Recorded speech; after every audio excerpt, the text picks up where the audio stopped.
esmu dzirdējis. Ko jūs esat dzirdējis? Visu to pozitīvāko. Un to, ka viņi mēģina veidot, vismaz kā Rēzeknē, viņi mēģina veidot opozīciju jau esošajiem spēkiem, kas ir Saskaņas centrs. Un tā, ka es ceru, ka arī izdosies, principā. Viņa man patīk. Es zinu, ka viņi darbojas, lai apvienot krievus un latviešu kopā, lai būtu visi vienmērīgi, līdzvērtīgi. Lai vienkārši vienot mūsu нацию, to es zinu. Ну да, конечно. И ko jūs esat dzirdējis par viņu?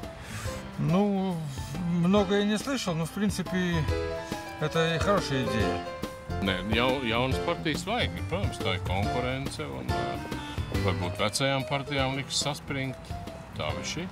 Jā, reklāmas par radio. Aicinu pieteikties arī bezpartijistus kandidātus. Nē, nu ir prieks, ka Latvijas politikā ienāk jauni spēki un cerams, ka tas rāda par labāku Latvijas nākotni un lai viņam viss izdodas.